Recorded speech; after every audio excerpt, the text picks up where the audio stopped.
Deus te dá algo para te potencializar, entenda, o diabo vai precisar criar alguma coisa para neutralizar a sua força. Esse é o propósito. Pegue o que Deus te deu e trabalhe, potencializando, mas não deixe aquilo que não é seu ponto forte te reprovar.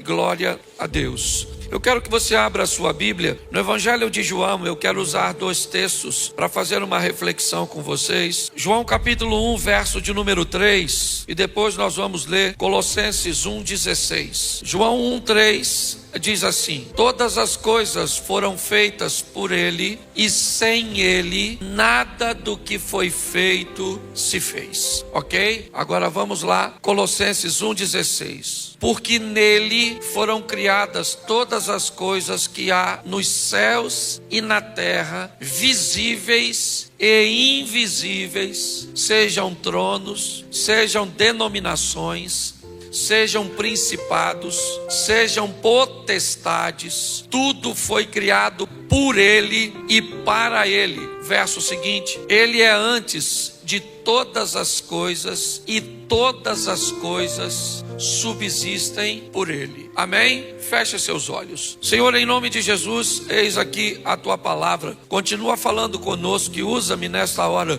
com Teu poder, por Tua graça, por Tua misericórdia e cuidado para com a igreja que te pertence. Que todo ambiente de distração e tudo aquilo que possa roubar agora a atenção que deve ser canalizada para a Tua palavra, seja repreendido neste lugar. E em nome de Jesus, fala conosco aqui, com aqueles que estão conosco na internet, pelo poder do nome de Jesus. Amém. Glória a Deus. Amém.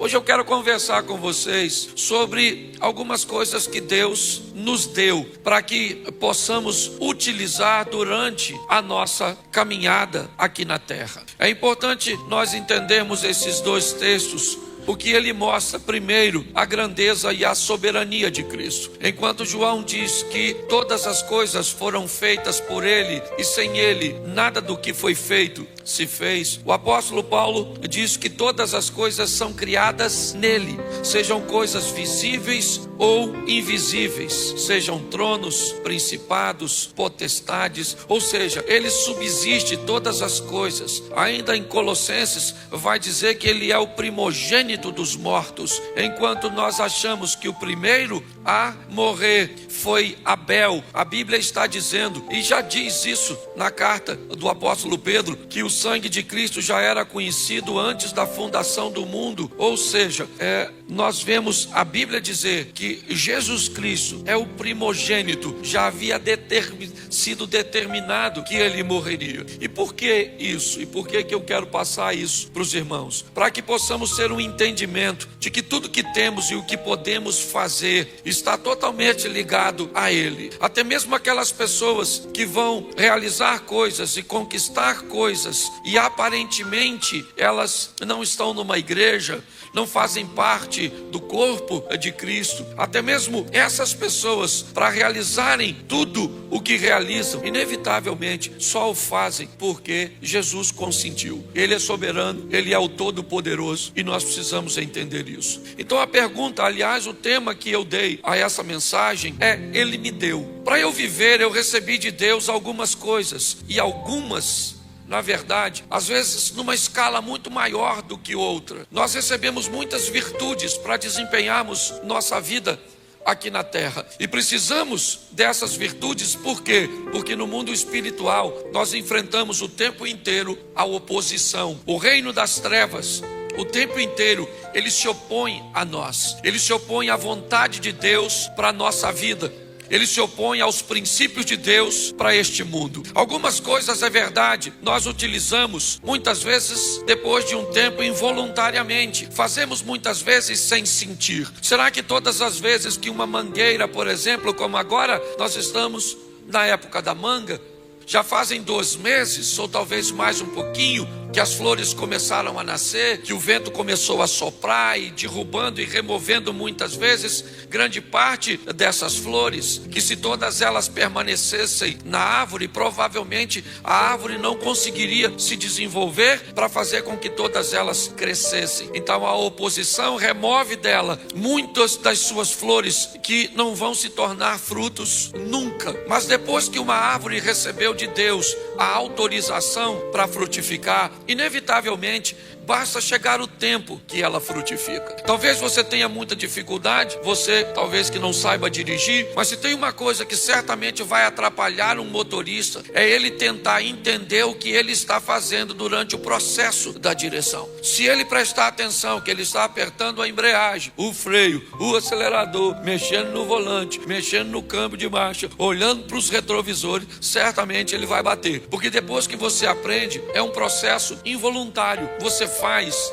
sem notar. Muitas coisas na nossa vida nós recebemos de Deus e aplicamos corriqueiramente na nossa vida sem observarmos. Mas quando chega determinadas situações, inevitavelmente é crucial nós entendermos que Ele nos deu algumas coisas que se destacam em nós e que muitas vezes nós não somos capazes de reconhecer. Nessa trama da vida em que vivemos, nós vamos receber de Deus qualidades que vão nos destacar de outras pessoas. E isso para mim é algo tão importante, né? Quando eu pergunto, Ele me deu, eu fiz 4 perguntas aqui. Primeiro, Ele quem? Quem foi que me deu? Eu confesso a vocês que eu só descobri o dom da pregação, o dom do humor, a capacidade de fazer humor em 1992. O dom de falar, um humor que aflorou na minha vida de uma forma muito intensa e é o meu potencial. Hoje eu sobrevivo de 2 coisas, do humor e da palavra de Deus. É assim. E quem me deu? Quem me deu foi Deus.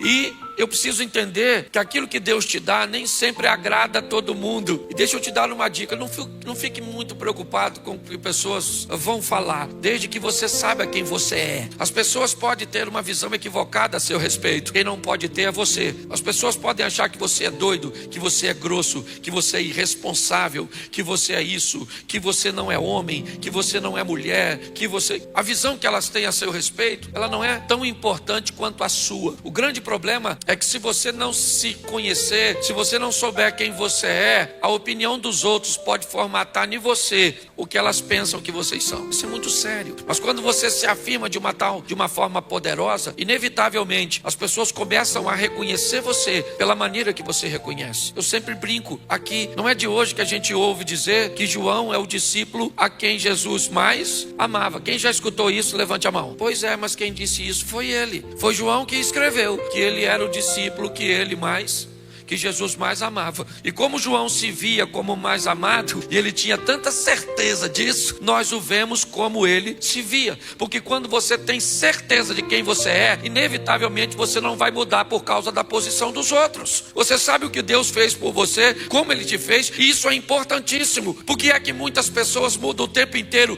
querendo ser o que os outros pensam que elas são, porque elas sempre estão querendo a aprovação dos outros. Então você precisa entender uma coisa: quem foi que te deu? E já já eu vou te mostrar. Ele quem? Foi Deus. Esse é o primeiro passo. E Ele te deu o quê? Ih, pastor, aí tá ruim. O que Ele me deu? Eu vou te mostrar isso mais à frente.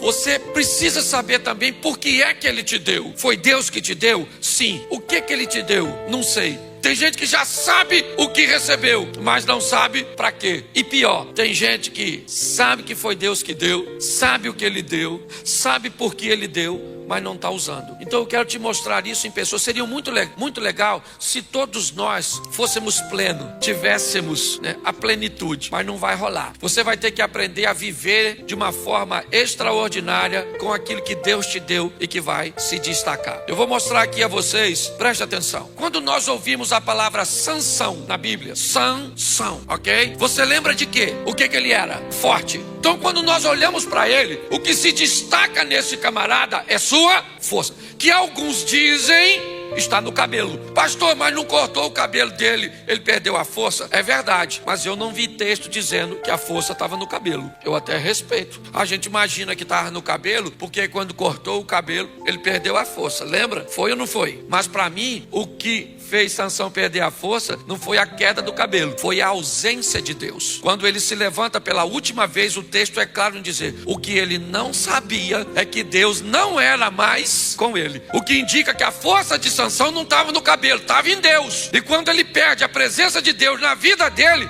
ele fica fraco. É assim que funciona. Não era tão incomum, né, o voto do nazireu. Ou seja, estava assim de nazireu, se é que eu posso dizer dessa forma, com cabelo grande. Mas o único que tinha cabelo grande e força era o Sansão. Por quê? Porque Deus deu para ele força. E força física esse camarada tinha. Se destacou com ela, é verdade. Rompeu desafios, fez coisas extraordinárias com aquilo que tinha. E com o que tinha, ele tinha tudo para ser aprovado. É verdade. Só que quando eu olho para a vida desse camarada, ele é forte. Porque tem gente que é forte fisicamente. Mas para você vencer, você vai precisar de muito mais do que força física. Você tem que potencializar aquilo que você é forte, mas tem que ter cuidado com aquilo que você é fraco. Porque aquilo que você é fraco pode te reprovar em tudo. Sansão tinha tudo. Ninguém me convence, gente, que ele tinha que ficar cego. Será que era plano de Deus que Sansão morresse humilhado daquele jeito? Morresse com essa dúvida de pensamento? Porque para muita gente ele se suicidou. Eu só não encaro essa situação como suicídio porque ele não estava vendo. Então provavelmente ele poderia imaginar que derrubando tudo ele poderia estar fora daquele contexto. Mas quando eu olho a cegueira de Sansão, a força empregada, né, num ambiente cujo qual ele não saía do lugar, nós olhamos para tudo isso e descobrimos que ele era um cara muito forte e que poderia ter sido aprovado com sua força, e não que não seja, mas que não precisava ser desse jeito. O que eu quero te chamar a atenção é cuidado, porque sua virtude por si só, aquilo que te destaca, o que destaca? É sua força? Beleza. Mas quando nós vamos olhar para o próximo, quando nós falamos de Davi, por exemplo, se eu falasse para você Davi, e fale uma coisa, ou a que mais chama atenção quando o nome Davi vem à sua mente, é o quê? Quando você pensa Davi, ele é uma pessoa o quê? Corajosa. Enquanto todo mundo está com medo, ele era forte igual Sansão. Até porque se fosse tão forte, não precisava nem de tanta coragem. O cara era fortão. Mas Davi era um corajoso que não tinha tanta, mas tinha muita coragem. Coragem para enfrentar urso, coragem para enfrentar leão, coragem para enfrentar gigante, coragem para não matar Saul. Ele era um cara extremamente corajoso. O que se destaca, o que Deus deu para Davi em excelência foi coragem. Ele não tinha tanta força e foi altamente vencedor apenas com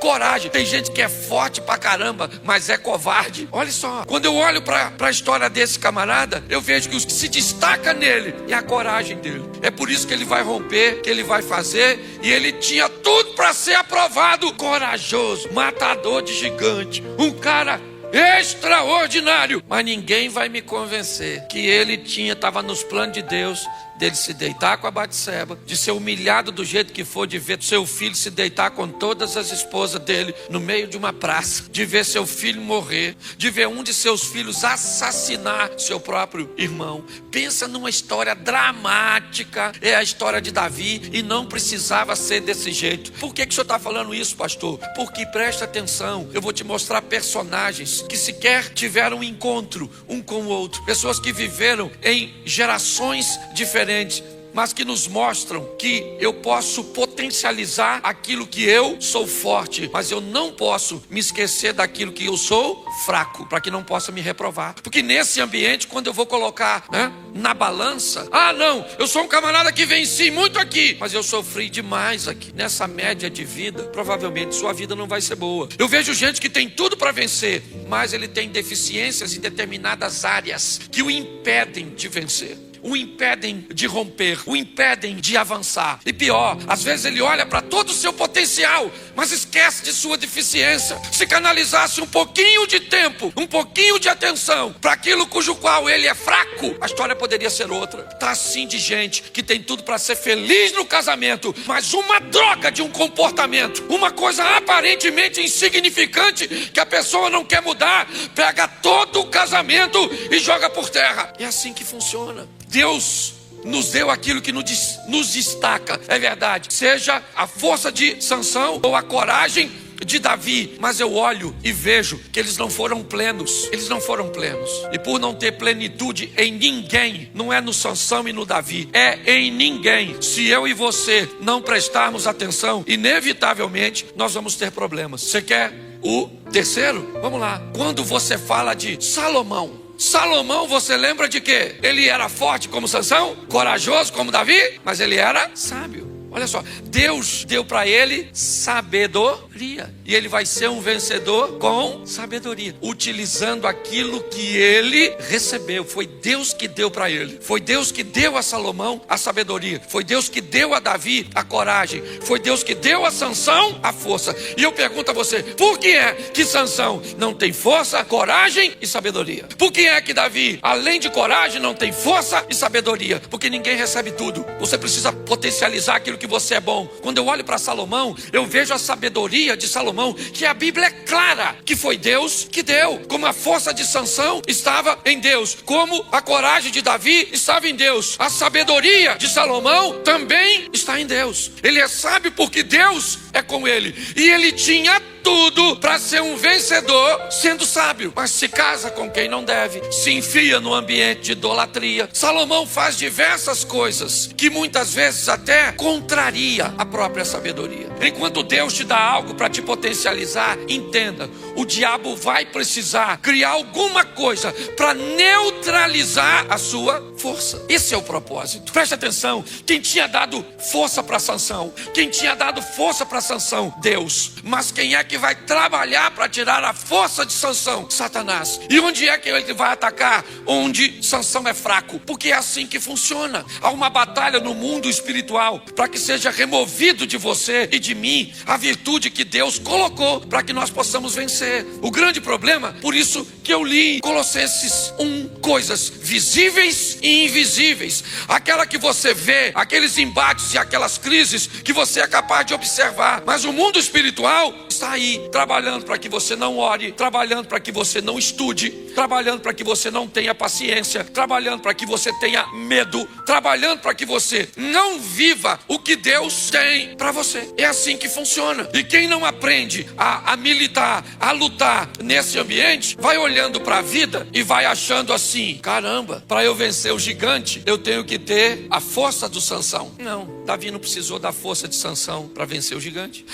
Para me vencer esse comportamento que me fez ter dificuldade de lidar com os meus relacionamentos amorosos, eu precisava da sabedoria de Salomão. Não, para ser um vencedor, você precisa potencializar aquilo que Deus te deu. É importante você entender isso. Pegue o que Deus te deu e trabalhe potencializando, mas não deixe aquilo que não é seu ponto forte te reprovar. Quando eu vejo a história de Salomão, eu vejo um cara muito sábio, é verdade, mas que se perdeu ao longo do caminho. Consertou sua rota? Consertou, porque a misericórdia. Todos os personagens que vocês vão ver, cadê o Sansão? Olha, o Sansão tá cego, coitadinho, tá empurrando agora o moinho, caminhando em círculo, mas Deus era com ele, e no final ele venceu. Só não precisava ser daquele jeito. Cadê o Davi, que foi humilhado, certo? Que viu suas esposas, seu filho, sua filha, que viveu tudo aquilo, a morte de quem amava, tá certo, mas disse para seu filho Salomão, na hora da morte, eu vou pelo caminho de todos os homens.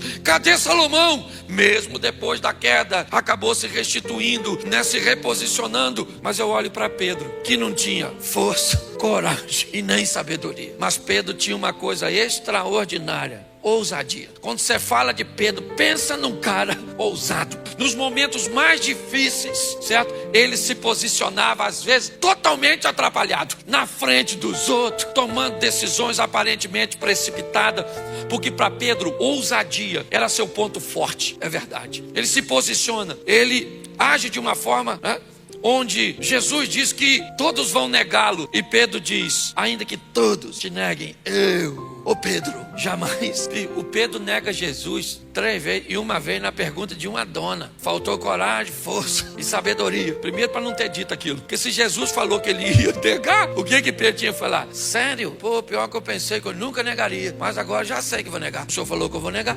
No dia que ele pega aquela espadinha e corta a orelha do soldado, certo? Todo mundo vai morrer, pelo menos Pedro e Jesus, tomando decisões precipitadas com sua ousadia. O dia que ele vai para o monte da transfiguração. Ele sabe o que ele falou? Junto com João: ó, não dá para nós fazermos aqui e ficar por aqui mesmo? E Jesus deve ter falado: Pedro, e quem é que salva os outros? Para pensar. Porque tem gente que é ousada, tem sabedoria, mas é ousado. Tem sabedoria e ousadia, mas não tem coragem. Está sempre faltando alguma coisa na gente. Você já notou? O que eu quero que você entenda é que pare de dar ibope para aquilo que você é fraco, entendeu? Pare de dar desculpas de que é isso que está te puxando para trás. Vença isso. Quando eu olho, eu vejo Abraão não é ousado como Pedro, não é sábio como Salomão, ele não tem coragem como Davi, ele não tem a força de Sansão, mas ele é obediente. Isso, e vive muitas coisas utilizando aquilo que Deus te deu. Deixa eu te falar uma coisa, com certeza a maioria das pessoas não sabe. Ah, pastor, Deus me deu tanta coisa. Não estou falando tanta coisa, quero saber aquilo que ele te deu, que é forte. A Bíblia diz o seguinte a respeito de João: João não fez nenhum sinal, mas tudo aquilo que ele falou era verdade. Preste atenção. De todos os homens que pisaram nesta terra, segundo a leitura de Jesus, o maior desses homens foi João. Para Jesus, João foi maior que Davi. Para Jesus, João foi maior que Moisés. Olha bem, a Moisés Deus entregou seu povo, João foi maior. A Davi Deus entregou seu reino, João foi maior. Aos profetas, Deus entregou sua palavra, João era maior. Mas o que João tinha, pastor? Força, coragem, sabedoria, ousadia ou obediência? Nenhuma delas. Pelo menos em destaque. O que ele tinha era verdade. Verdade. Algo que é tão poderoso, seja verdadeiro. Porque quando você trabalha com a verdade, escute só, Sansão se aproximou daquilo que não devia e não contou para seus pais. Mentira. Davi, quando errou, escondeu, e um ambiente de mentira se estabeleceu. Nós olhamos a história de Salomão, de Pedro e de Abraão. Muitas vezes não vemos a mentira de forma explícita, mas sempre ali, no meio das entrelinhas, nós vemos esse ambiente obscuro, onde ela se estabelece, às vezes não de forma direta, mas escondendo algo que se sente, ocultando alguma coisa que empodera Satanás. Que hoje nós possamos sair daqui, primeiro, buscando entender o que eu sou forte, o que Deus me deu, que eu posso romper com isso. E eu vou desenvolver então, eu vou trabalhar, eu vou potencializar aquilo que eu sou forte. Mas eu vou ter o cuidado de não deixar minhas fraquezas me corromperem, me minarem, me destruírem. Mas uma coisa nós temos a certeza: ninguém pode se tornar produtivo sem conhecimento, sem ensino, sem ferramentação, sem cuidado, sem carinho, sem oportunidade de fazer. Você está entendendo?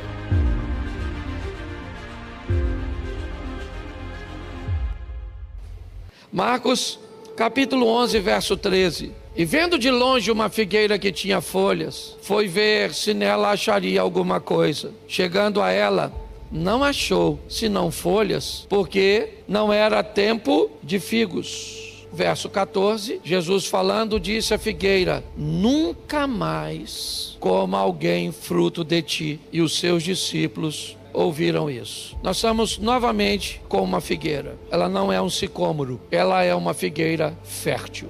Chegou o tempo de dar fruto, ela deveria produzir frutos. Ela está com aspecto de frutos. Suas folhas, certo? Estão em evidência. Todos aqueles que passam ao longe, imagina que por baixo daquelas folhas tenham frutos. Essa normalmente é uma prática muito comum naquela região. Quando se olha uma figueira bem robusta, certo? Com muitas folhas, imagina-se que ela tem muitos frutos. E Jesus está passando e olhou para a figueira. Olhou e foi na direção dela. Só que o texto diz que não era tempo de frutos.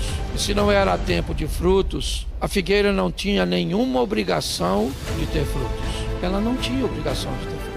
Foi ele que criou, lembra? Todas as coisas foram feitas por ele, e sem ele nada do que foi feito se fez. A prática de produtividade dessa figueira foi feita por aquele que está indo na direção dela. Por que é que ele vai na direção dela? Porque ela aparenta ter fruto. ela atrai as pessoas, certo? Porque se ela tivesse sem as folhas, como deveria estar, não sendo o momento de produzir, mas ela está aparentando. E essa é uma mensagem também bem interessante, porque quando Jesus, e preste atenção, a mensagem não é para ele, a mensagem é para os homens que ele está discipulando, certo? Não é somente Jesus que espera que aquela figueira tenha fruto, seus discípulos também esperam. Provavelmente Jesus já sabe que ela não tem frutos, mas seus discípulos não. E como é que eles vão se comportar quando lidar com uma situação cuja qual suas expectativas serão frustradas? Como é que ele vai aprender a lidar com um ambiente cujo qual, preste atenção, a aparência pode enganar? Seus discípulos vão precisar ter muita habilidade, porque o que eles vão desenvolver para aplicar naquele momento cujo qual eles estão vivendo, principalmente depois da partida de Jesus, vai requerer deles uma habilidade que quando Jesus estava presente, poderia ficar oculta, porque se Jesus está presente, certo? E aparece alguém querendo tirar proveito, Jesus toma a frente, como tomou inúmeras vezes, mas quando Jesus for embora, aqueles homens precisariam aprender a lidar com essa situação. Então, quando Jesus chega embaixo da figueira e ela não tem frutos, e provavelmente seus discípulos, eu não sei se você já fez parte desse ambiente, quando você está num grupinho de amigos, que você chega embaixo de uma goiabeira, de uma mangueira, seja o que for de produtividade, todo mundo fica caçando onde é que tem, porque é muito comum, muitas vezes, o fruto se esconder por detrás de uma folha, certo? Então vamos lá, não tem fruto não, tem, ali um ali, lá no sítio tem um montão de coisas assim, então tá todo mundo olhando, não tem,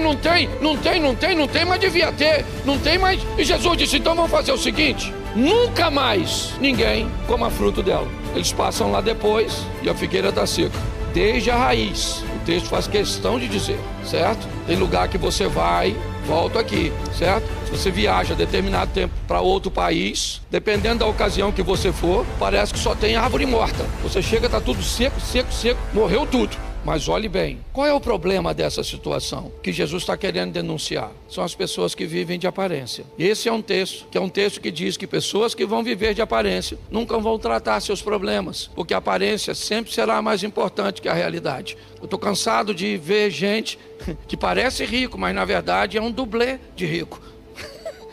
Alguém que está sempre vivendo de aparências, usa aquilo que não pode pagar, come em lugares que não pode manter, certo? E quem vive de aparência, inevitavelmente, acaba morrendo. Essa é uma figueira que também nos dá uma grande lição, meus irmãos. Hoje eu estou no meu dia mal. Aliás, eu estou no meu dia mal já há alguns dias. Você vê, para minha mulher chegar aqui e pedir oração, é porque não está bem. E não está bem, meu irmão. E quando não está bem, evite lidar com pessoas, porque você pode ser desleal, você pode ser desagradável, você pode ser grosseiro, você está entendendo? Com gente que não tem nada a ver com seu dia mal, entende? Então tá mal, tá ruim, mas você é pastor, pois é, eu ainda não estou do outro lado, entendeu? Um dia tudo isso passa, mas enquanto não passar, tem dia que você está bem, tem dia que você está mal, certo? E quando você não está bem, não brinque, certo? Porque você pode derramar em cima de pessoas coisas cujas quais elas sequer vão entender. Puxa, fui falar com o pastor um negócio e ele veio para cima de mim com tudo. Aí você corre o risco de brigar no trânsito, de brigar com o vizinho, de brigar com a mulher, de bater. Que tá ruim, e se tá ruim, certo? Mas eu aprendi uma coisa com Jó: o meu Redentor vive, ele não tá morto. O que eu preciso é suportar, resistir o dia mal, porque vai passar, entendeu? Mas não dá para viver de aparência. Então, por favor, seu casamento não tá bom? Não tá bom, isso tá uma droga. Então, beleza, então conserta. Tu tem dinheiro? Não. Então não gasta, infeliz, certo? Você tá machucado, está ferido, evite lidar com pessoas, aprenda a tratar as coisas com realidade. É importantíssimo nós olharmos isso. Essa é uma grande lição, eu gosto dessas figueiras por causa disso, o perigo de se viver de aparência. Jesus falou: ninguém vai comer mais um fruto de ti. E quando os discípulos passaram, porque a mensagem era para eles, eles estão passando, olhando para a árvore, e o que é que um está falando com o outro? Olha o que acontece com quem vive de aparência. Então nós temos que levar as coisas mais a sério. Mas vamos terminar com esse texto, Lucas 13, verso 6 até o 9. Dizia esta parábola: um certo homem tinha uma figueira plantada na sua vinha, e foi procurar nela fruto, e não o achando, disse ao vinhateiro: eis que há 3 anos eu venho procurar fruto nesta figueira e não acho. Corta, por que ocupa ainda a terra inutilmente? E respondendo ele disse: Senhor, deixa este ano até que eu a escave e a esterque. Se der fruto, ficará, se não, depois mandarás cortar. Olha essa mensagem.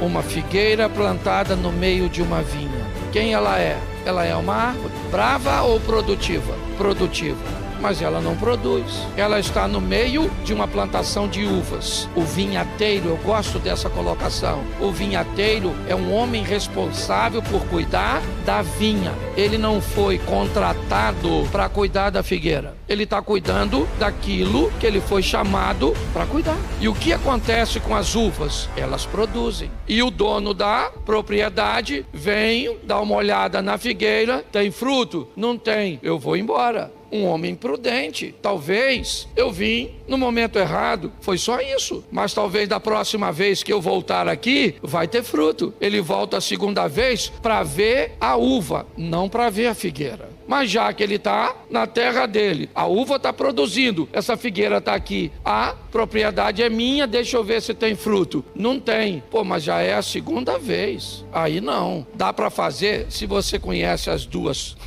Você sabe que no espaço de uma figueira dá para fazer uma parreirazinha que dá para colher umas uvinhas boas. Então, se aquela figueira está produzindo, não está produzindo, cortar é ter um espaço um pouquinho maior, certo? Para pegar as uvinhas. Então, ele espera o 3º ano. E note que essa não é a história real, esta é uma parábola.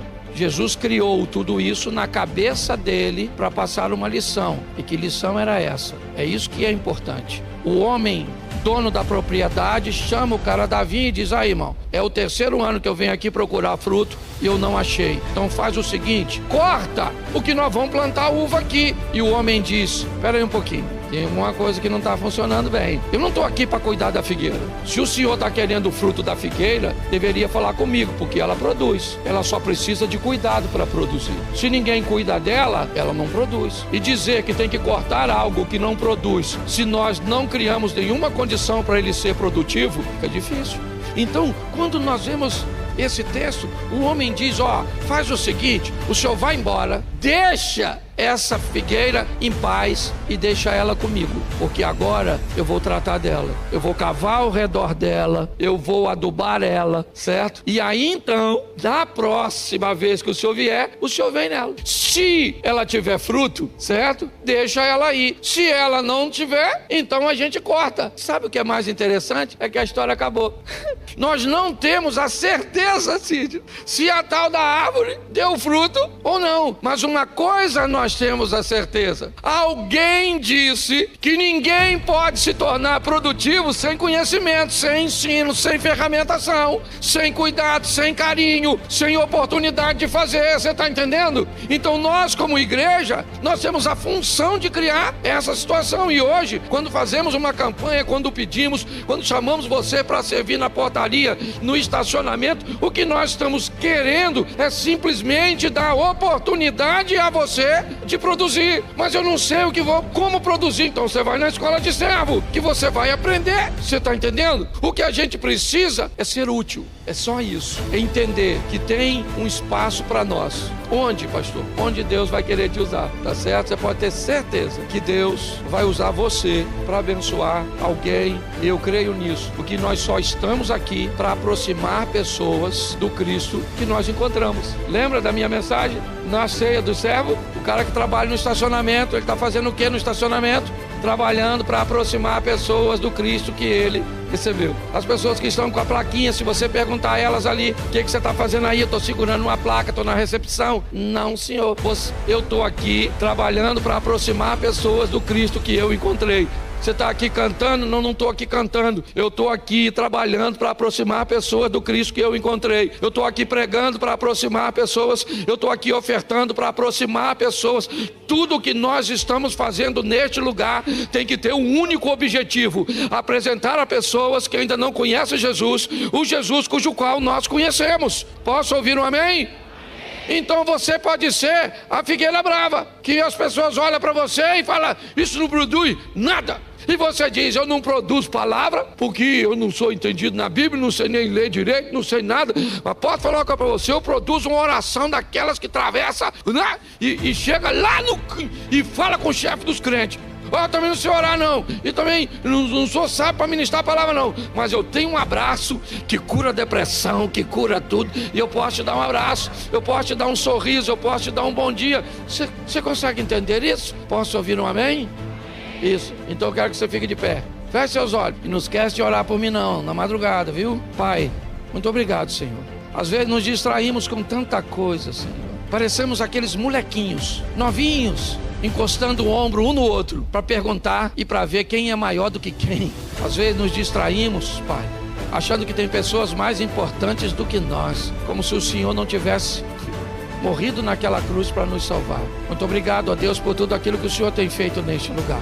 Sabemos e temos a consciência de que não seria fácil, mas nós vamos produzir, Senhor. De aparência, nós não vamos viver. Se estamos enfrentando um problema e não conseguimos resolver sozinho, vamos pedir ajuda. A campanha, por si só, também já faz isso, Senhor. É quando oramos todos juntos. Mas às vezes um abraço, um sorriso, um vai em paz, em nome de Jesus, pode ser altamente revigorante, Senhor. E que em nome de Jesus, Pai, aqueles que não produzem, que não sejam arrancados, que não sejam cortados, mas que eles recebam a atenção e o cuidado para se tornarem produtivos. Nossa atenção e cuidado aqui nessa igreja, Senhor, não é para tornar ninguém dependente, é para tornar a todos produtivos. Nós não queremos ninguém aqui correndo atrás de outros irmãos para tomar decisões, para fazer escolhas. Não é isso que queremos, Senhor. Não somos toxinas para gerarmos dependência. Somos nutrientes para que pessoas cresçam e produzam. Leva-nos ao nosso dia a dia. Continua conosco, ó Deus, é o que nós te pedimos por tua misericórdia e pelo teu cuidado. Muito obrigado pela importância de cada um neste lugar. Porque se juntarmos a todos, teremos a tua igreja. Se sairmos a todos, só vamos ter um prédio vazio. Por isso, Pai, nós te clamamos. E que o grande amor de Deus, o nosso Pai, a graça de nosso Senhor e Salvador Jesus Cristo e as doces consolações do Santo Espírito de Deus seja para com todo o povo do Senhor. E todos digam: Deus abençoe.